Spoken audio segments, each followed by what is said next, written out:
25 లక్షల రూపాయలు ఇచ్చి జిల్లా ఎస్పీ పోస్ట్ కొనుక్కుంటే అక్కడ ఎస్పీకి ఎంత రావాలండి?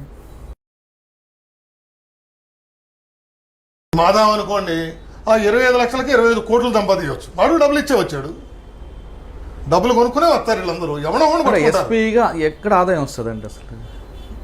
ఎట్లా ఆదాయం? ఇప్పుడు పోలీస్ స్టేషన్ లో అంటే సార్ ఒక ఎస్ఐ ఒక పోలీస్ స్టేషన్ కి ఆదాయం బార్ల నుంచి, కళ్ళ దుకాణాల నుంచి, లాడ్జ్ల నుంచి వస్తాయి.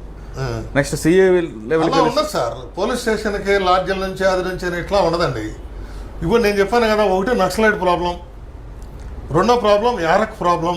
యారక్ కాంట్రాక్ట్స్ని వాళ్ళని పట్టుకుని బాస్తారు, వాళ్ళ దగ్గర బాస్తారు. మూడోది సివిల్ డిస్ప్యూట్స్, అన్ని ల్యాండ్ డిస్ప్యూట్స్, అన్ని ల్యాండ్ ప్రాబ్లమ్స్, లేకపోతే ఇదిగో ఫైనాన్స్ ప్రాబ్లమ్స్. ఇలాంటి ప్రాబ్లమ్స్ ఉన్న వాళ్ళ దగ్గర కుమ్మేస్తారు సార్ వీళ్ళు. అవును, ఎస్ఐ లెవెల్లో, ఎస్పీ, డిఎస్పీ, ఎస్పీ లెవెల్లో. అసలు ఎస్ఐ లెవెల్లో వాడు అడుక్కుంటాడు ప్రతి వాళ్ళని. ఇది జరిగేదే పెద్ద లెవెల్లో ఇవన్నీ.